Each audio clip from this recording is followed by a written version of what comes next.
Hello friends, welcome back. We will continue our discussion on cryptography. So in this video, what we will be doing, we will be discussing a little bit about the concepts behind symmetric key cryptography and why symmetric key cryptography is not sufficient for all of our cryptographic needs, encryption needs basically. So let's start the discussion. It's worth going through a quick recap of what we discussed so far. We discussed cryptography techniques, cryptology, cryptography, and cryptanalysis. The key difference between them is that cryptography is about encryption and decryption of message using a key, which is a systematic process. It's a well-structured process. Whereas cryptanalysis is like hacking. It's like decoding the message with trial and error, right? The overall goal of cryptography is to transform a plain text message into ciphertext, and we have got two common techniques we use in achieving this transformation. These are substitution technique and transposition technique. So in substitution techniques, we have number of techniques which we can use. Similarly for transposition technique. Now, in CISSP, you are not supposed to understand the inner details of all these techniques, but you should know these by names, that these are the substitution technique and these are the transposition techniques. In substitution technique, we replace characters. In transposition technique, we replace plus we do some permutation of the characters. So these are the different methods to transform a message into a ciphertext message. When it comes to understanding cryptography from the perspective of how we encrypt the message, depending on the type of key, we have got two type of encryption methodology with us. One is symmetric key cryptography, another is asymmetric key cryptography. So in symmetric key cryptography, you have got one key which is used for both encryption and decryption. In asymmetric key cryptography, you have a pair of key, out of which one key is used to encrypt the message, another key is used to decrypt the message. This is a very high level overview I'm talking. I have already explained in my last video. Now coming to symmetric key cryptography or symmetric key algorithm, there are two aspects of the algorithm. One is algorithm type. Algorithm type defines the input size of the encryption. So what is the input size of the plain text we should be using in each step of the encryption? That is defined by algorithm type. Whereas algorithm mode talks about the mechanics, how the actual encryption happens. So it defines the details of the cryptographic algorithm, right? So algorithm type could be a stream cipher or block cipher. A stream cipher is encryption bit by bit. Block cipher is encryption using a block of bits at a time. One thing for exams you should have in mind that a stream cipher relies only on the technique of confusion, which is substitution technique, whereas block cipher relies on both confusion and diffusion, which is substitution plus transposition technique, sorry. And we define block cipher we define algorithm modes only for block cipher. There is no point defining algorithm modes for a stream cipher because a stream cipher is bit by bit. Okay, so this was our last discussion. Let's move forward and understand some of the key points of symmetric key algorithm, and then to understand why this is not sufficient and what is the need of asymmetric key algorithm or asymmetric key encryption. Okay, so to explain symmetric key algorithm genesis, right? So what we are doing here, we are actually dealing with the concepts of symmetric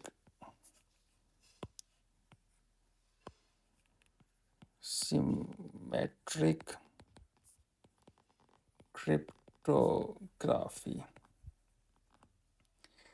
Now, I have taken some characters from a very famous movie in India, Karan Arjun. So we have got few characters here, right? Just making it a bit more interesting. This guy, his name is Karan. This guy is Arjun. If I am not wrong, these were the names. Now consider this lady holding a message.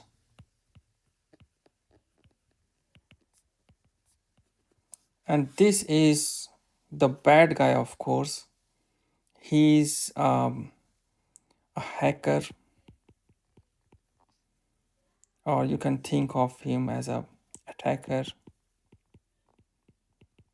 I mean a bad guy, right? So the overall objective is that whatever message is here, which is with this lady, it has to get securely transferred from this guy Karan to the guy named Arjun, right? So we have to send the message all the way from here to here.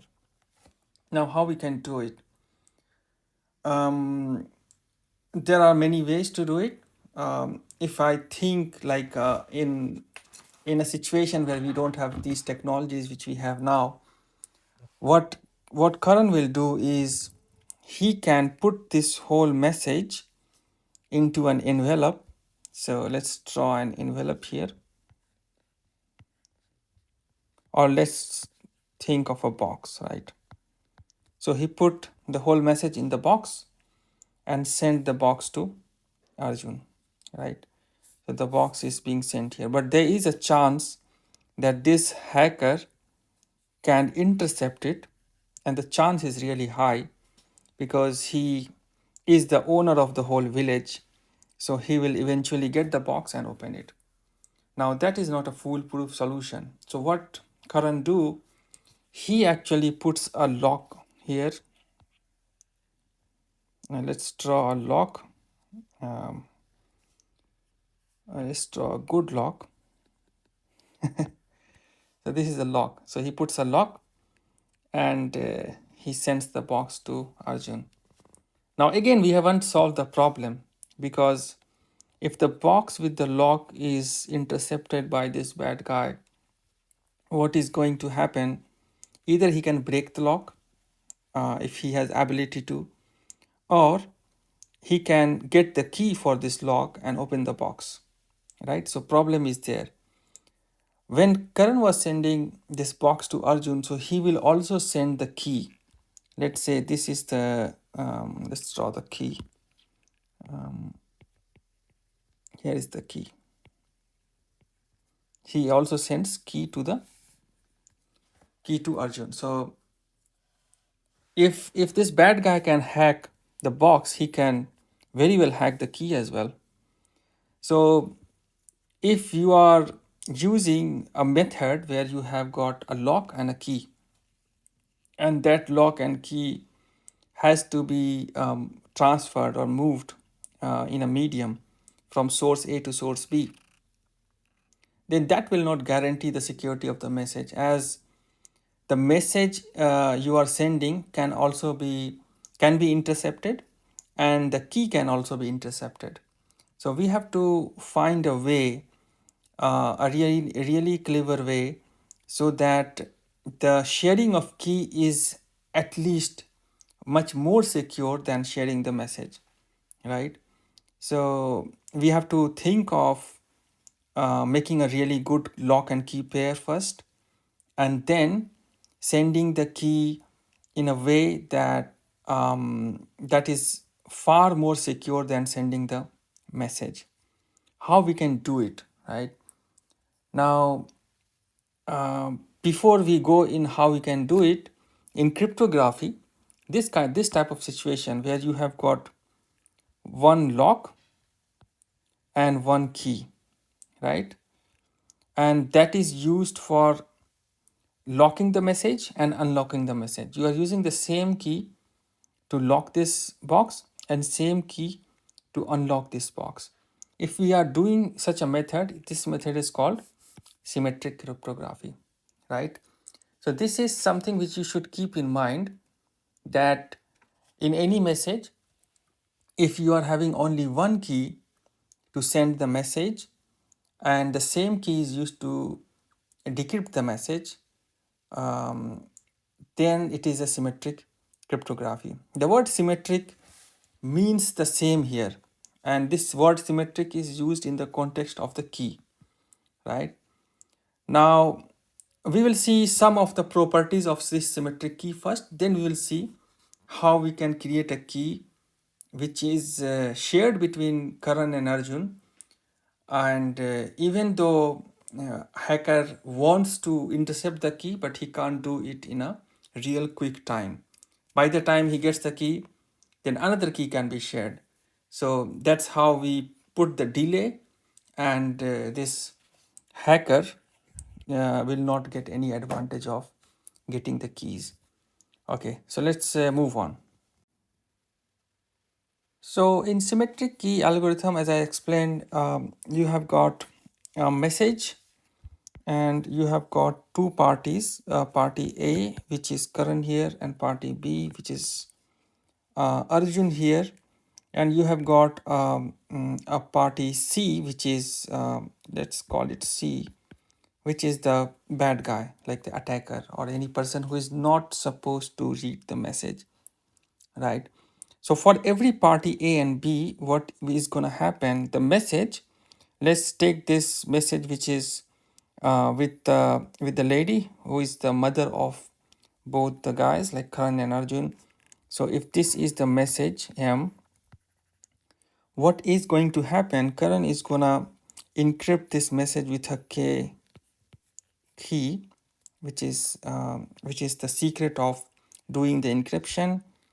He will add it, and the resulting message will become something different, which is, let's call M dash, and M dash will be sent across to Arjun. So Arjun will get M dash, and he will apply the same key. So somehow this key will also be shared to Arjun. So he will use the key here and will get the same message M. Now here is the catch, like you have to find a way to securely send this key to Arjun. The chances of getting this message M intercepted by this bad guy is same as the chance of key interception. So in a situation, this can happen that this guy intercepts the message M dash, and he also intercepts the key K, and he can well get the message M, and then the whole purpose of encryption fails, right? So for now, just assume that this is very unlikely to get this key to this bad guy, and how this unlikely situation we achieve, I will explain you in a bit if you stay with me. Now, the properties which I wanted to explain here associated with this cryptography is that if you have got two parties A and B, then how many keys you can think of you have to get, you have to use. So here you know that this is, in this situation you need only one key, right?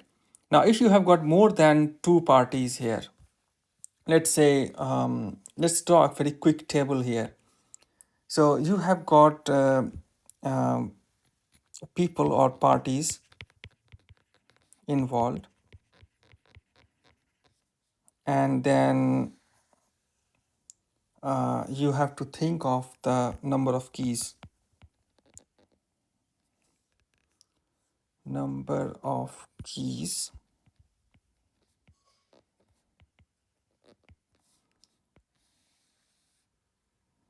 So if you have got two people involved, then you need only one key, right?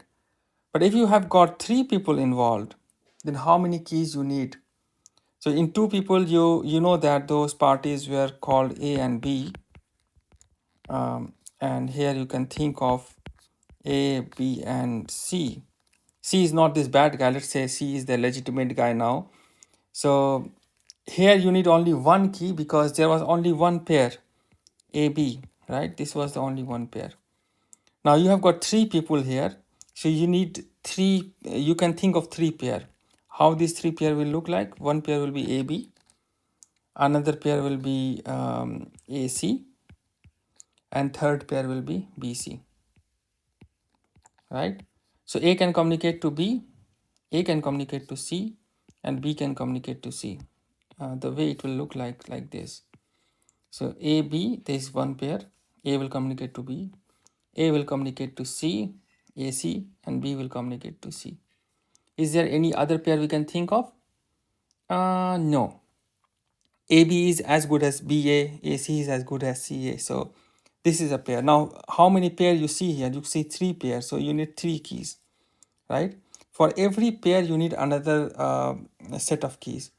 Because think, if you have got a key for this pair AB, K1. If you use the same key for BC, what is going to happen?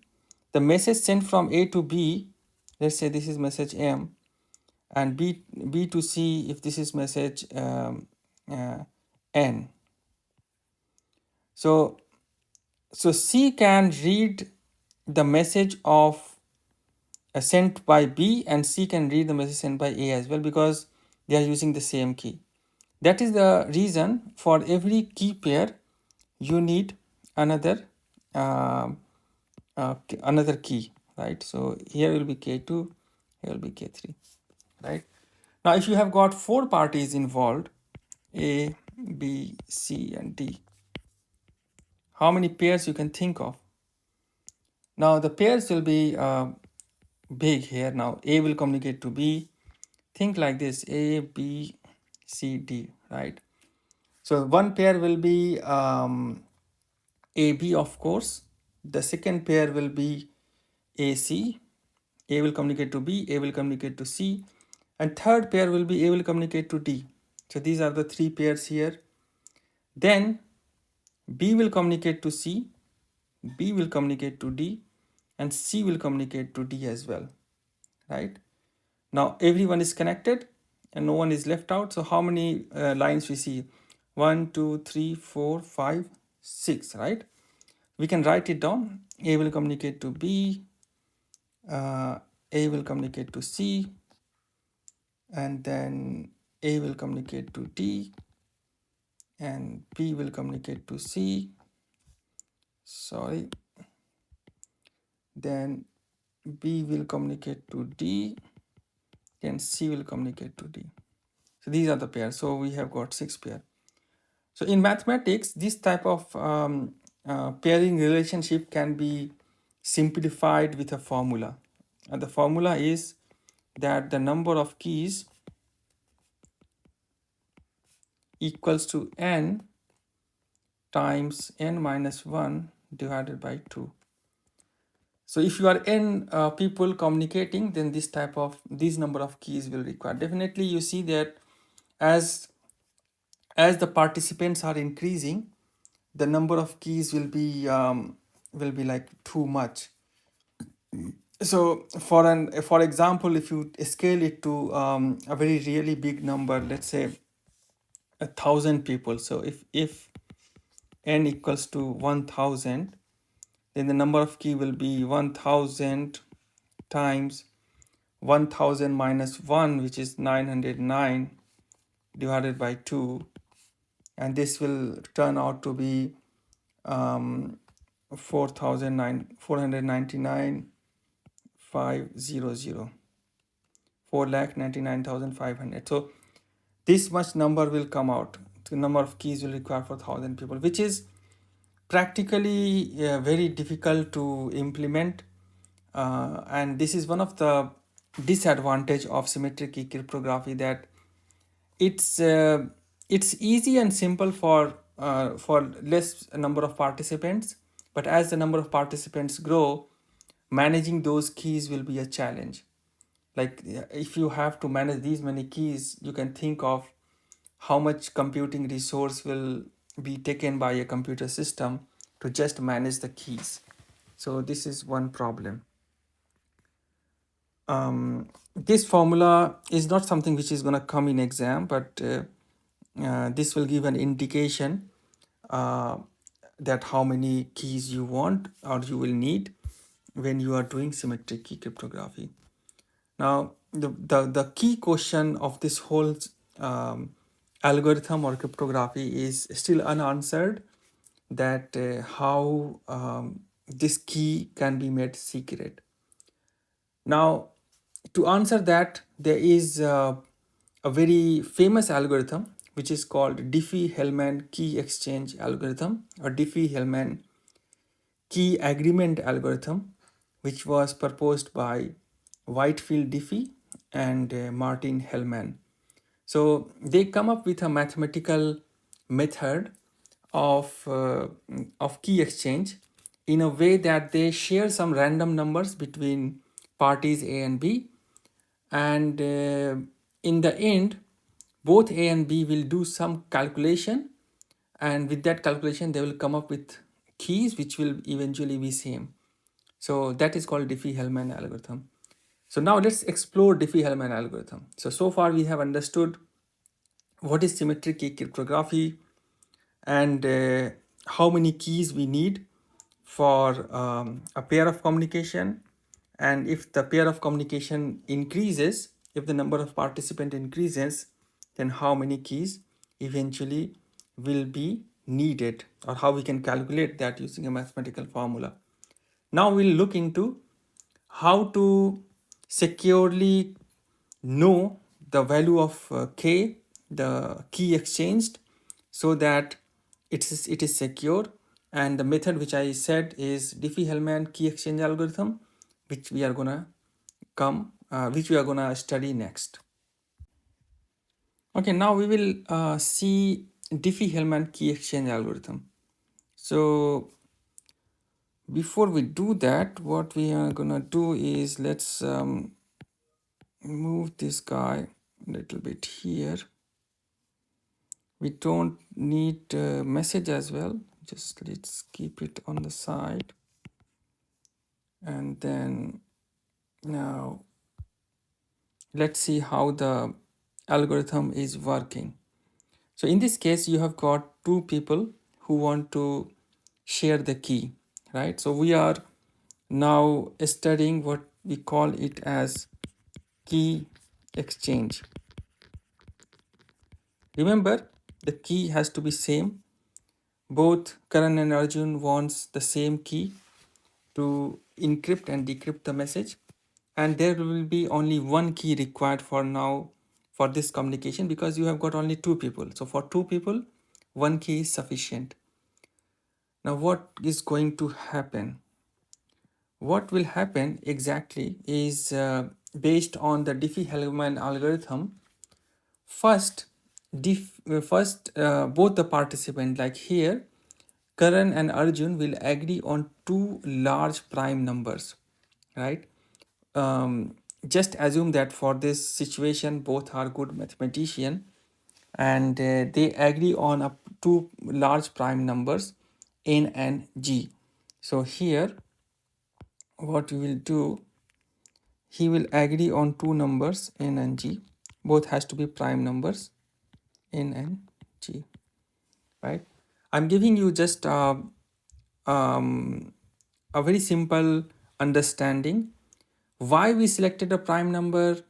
Then this type of question is something which you can do your studies in detail, and for that you have to refer secondary resources, which is not the subject of CISSP. In CISSP you should know how things work, and how you can take decisions to secure the system, right? So this is how I'm explaining mechanics, just enough to know for your CISSP needs. So they agreed on n and g. Now when they agreed on two prime numbers, they can share these number A and G. So they say that, okay, I'm using N and G. He says, good, we can agree on N and G, and these two numbers are agreed, right? So both Karan and Arjun agree on two large prime numbers, N and G. These two integers need not to be secret. They can share, as you see here, they are sharing it. And Karan and Arjun can use an insecure channel to agree on them. They can use any insecure channel, right? Now what Karan is gonna do is he is gonna do some calculation which is called modulo calculation.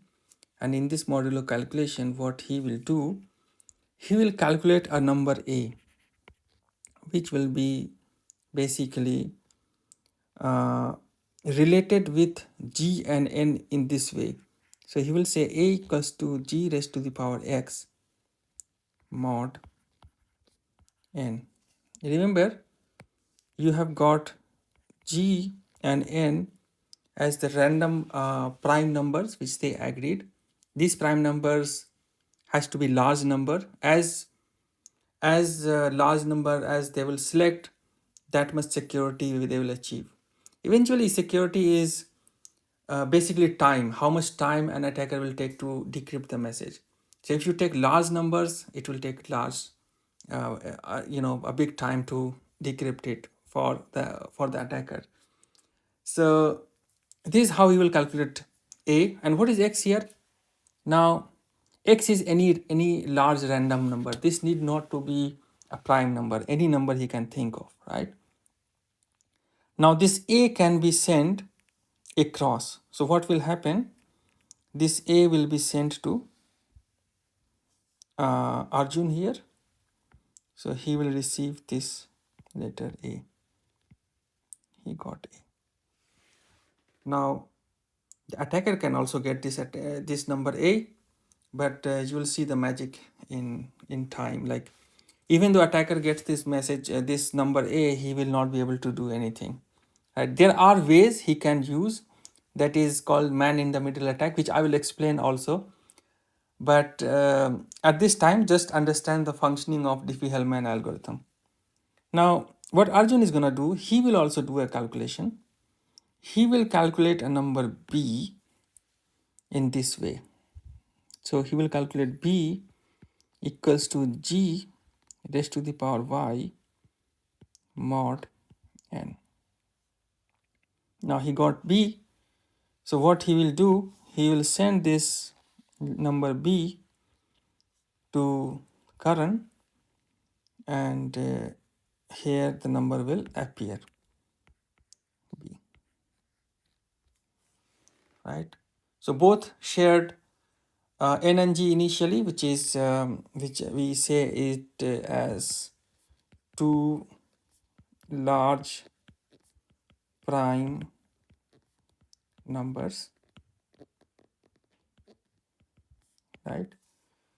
Now with these two large prime numbers, they also selected two random numbers, which is here X and Y. These are the random large numbers, and with this they calculated A and B and they shared across each other, right? Now what will happen now, once they shared the number with each other, now Karan is gonna calculate his key. Now here comes the real thing. So he is gonna calculate key. So his key K1, let's say K1, will be what? He will calculate key in this way. So whatever number he gets from Arjun, B, he will put the same random number he selected to the power X and will do mod N. So whatever the answer will be, B raised to the power X mod N, that will be the key for Karan. In the same way, this Arjun is gonna calculate his own key K2, and at this time he is gonna use the number A which he got from Karan and put the same random number Y and mod N. Interestingly, with the magic of mathematics, we will see that k1 is equals to k2, right? Based on, I will say that based on mathematical principles. We can prove it as well if like, okay, I will prove it once I give you more insight. So what has happened here? Karan and Arjun, they are in a difficult situation. They want to send message across each other. So they agreed on two large prime numbers, and they share it. Even though they share it, the bad guy here uh, can't do anything because this number is of no significance. This is not the key. Now with these two numbers, both Karan and Arjun, they calculate a large number which is given by this formula, which is g raised to the power x mod n and g raised to the power y mod n. And then with this, these large numbers are again shared, and then the key is shared, right? So you will see that both the keys for Karan and Arjun will eventually be the same key. If they want to secure the message, what they can do, if they are sending too many messages back and forth, they can calculate this symmetric key every 5 minutes, right? So for every 5 minutes, the bad guy has to do again cryptanalysis, and he will get exhausted and they will never get the message.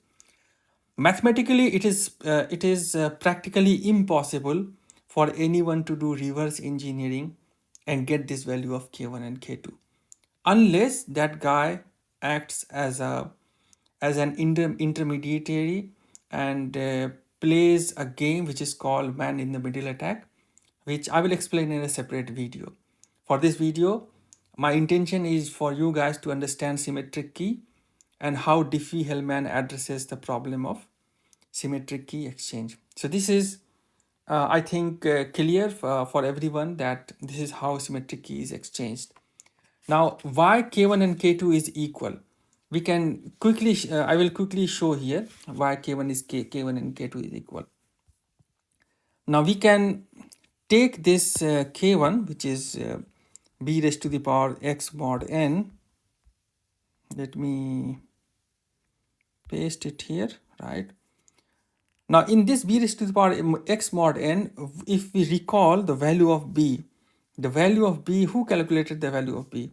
The value of b was calculated by the other guy, right? The other guy is here Arjun, right? So we know what is b. So if we had put the value of b, let me write down the b first here. B was equals to g raised to the power y mod n. So eventually this k1 will be equals to g raised to the power y mod n, which is b raised to the power of x mod n, right? Now this can be written as g raised to the power of yx mod n, right? So this is k1. Now let's do the same thing for k2. Now k2 was equals to a raised to the power y mod n.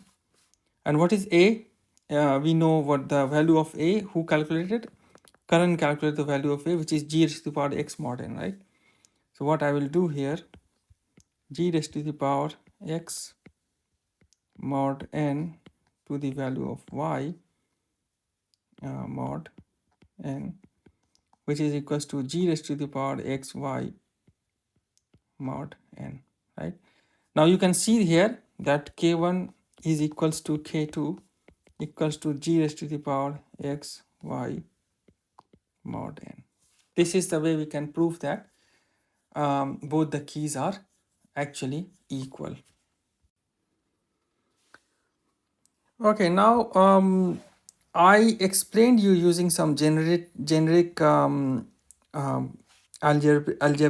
terminologies x, y, n, g, k1, k2, a and b, right? So let's put that in perspective. Let's take some real numbers. I won't say perspective, but make it more arithmetic, which we can relate to.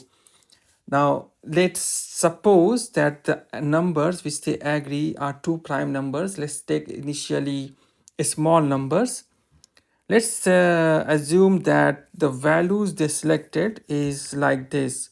So they selected n as 11 and g as 7, and they send it across. So this guy is Karan, and this is Arjun.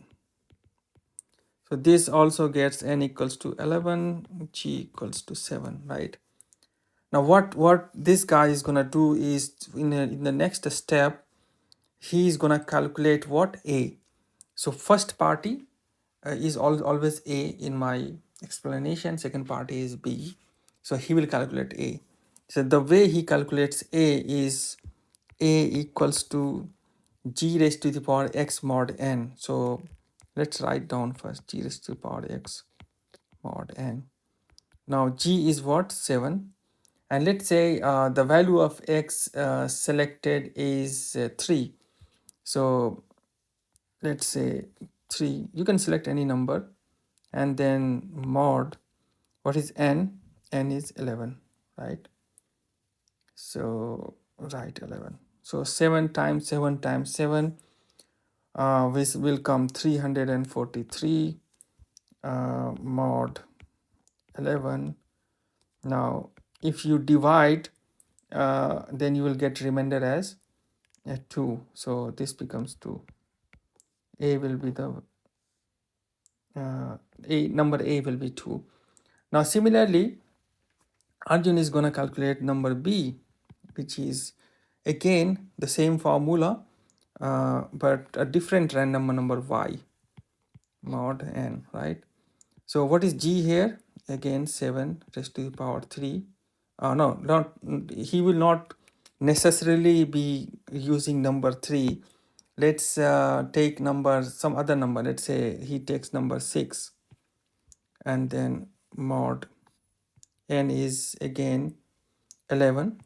So this number is same n and g because they have already shared it.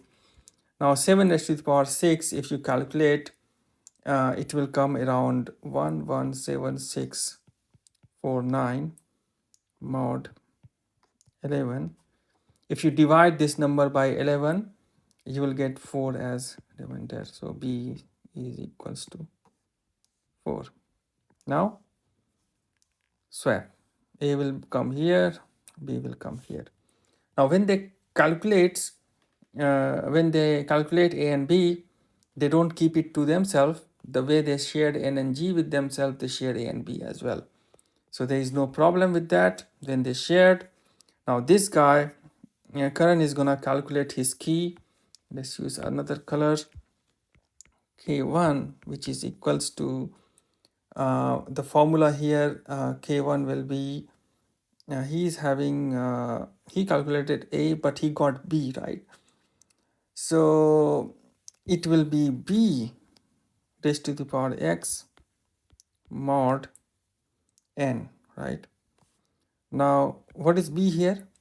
B he got is 4 raised to the power x. You can't change x now because we have already selected some value of x, and n is same 11. So this will be 4 4s and 4 64, and then mod 11, this is gonna be 9, right? Now let's calculate k2, which Arjun is gonna calculate. This will be a raised to the power of y mod n. What is a? 2. What is y? 6, right? Mod 11. Now this is gonna be 64 mod 11, which is again gonna be 9, right? So you can see here K1 and K2 becomes 9. This is very interesting that they shared some random prime numbers, n and g.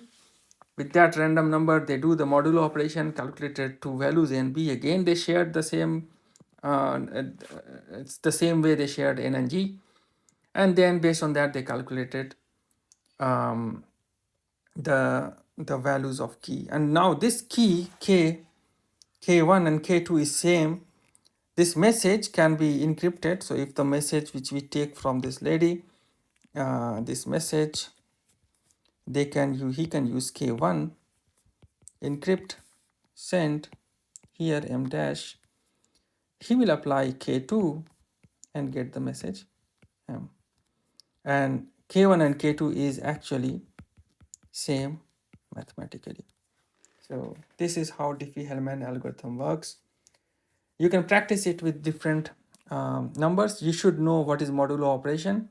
If you don't, then I can create a video on how to do modulo operation, and there are plenty of videos already available on internet where you can see how these values are calculated. This is very easy. You have to just divide the number which is before modulo, let's say 343 with this 11, and whatever comes in rest as a remainder, that will be your answer. Now with that note, I think Diffie-Hellman key exchange algorithm is understood. Again, this is not going to come in your CISSP exam. This is just for your understanding that how a symmetric key algorithm is conceived.